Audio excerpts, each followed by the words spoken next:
The world is becoming increasingly ambiguous, volatile, and the big change I see today is that it's no longer enough to teach people something, but you need to have this kind of compass and the navigation skills that tell you, what is right, what is wrong, where do I go, how do I not, learn for a job, but create my job. And that's, I think, really a challenge for people today. We find ourselves in the same situation that people with routine skills found themselves in the Industrial Revolution. A lot of people losing their jobs because the kind of ways in which we used to work, we used to think, are no longer relevant. That's what the digital revolution does to many of the skills that are very well established in education today. But I do think that's a phenomenon that it's not the first time in history that we're seeing those kind of paradigm shifts. And the question is, how do we respond to this? How do we equip people with those 21st century skills that are going to be very important for this? And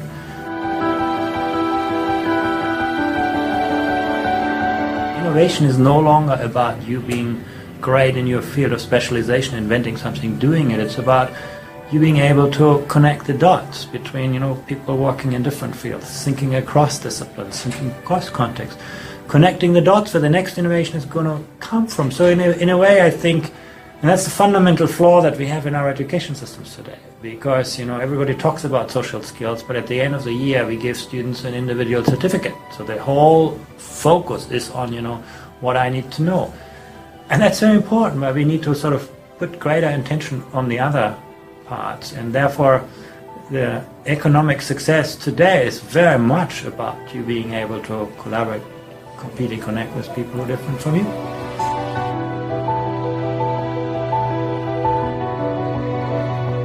I'm successful today because I can solve problems, I can sort of have the mathematics that I need, the literacy skills.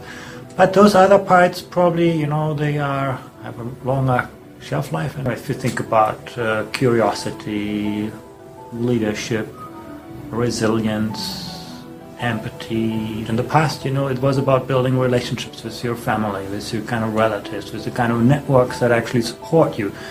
Today it's about building sort of relationships with people who may think differently from you, who may have look at the world in a different way, who may come from a different disciplinary specialization, who may work and think really differently. And that's, I think, a big challenge for people, to connect, collaborate, compete with people who we don't know, who may really be quite different in us. And it requires the capacity to see the world through different lenses, to appreciate different value systems, to respect different cultures. And I think those people who are able to do that, they'll find their way through this kind of work.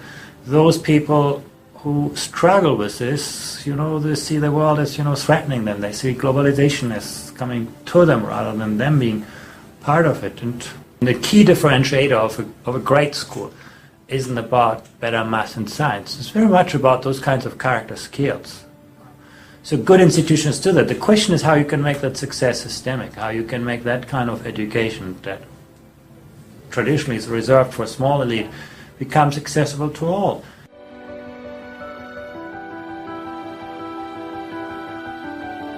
Gateways that we have in education, whether it's university admission or school exams, they have a huge influence on how we learn, how we teach, and how schools operate. If we put the emphasis on, 21st century skills in schooling, on critical thinking, on, advanced reasoning skills, and then at the end of the day when the university entrance exams comes, it gives them a multiple choice test. That's not going to work very well, and that's where part of the problems lie today. There's a misalignment between the gateways that define success and the learning environments that teachers often aspire to.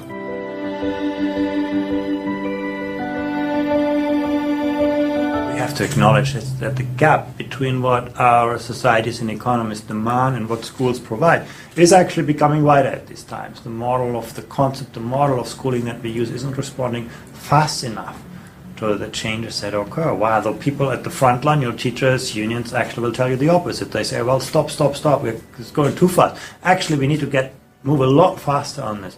And what it actually requires is a kind of transformational change. Now, how do we actually think about the work organization in our schools? How do we think about the career structures? How do we actually make teachers designers, not implementers of instructional processes?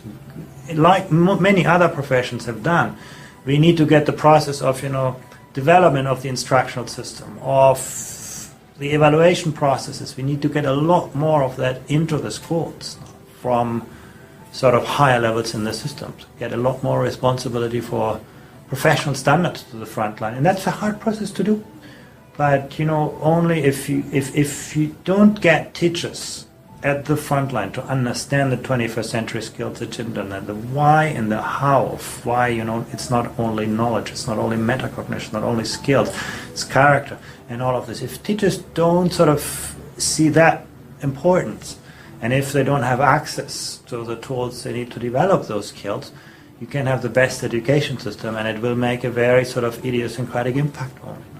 We don't lack really good schools. We lack strong education systems that make those good practices systemic.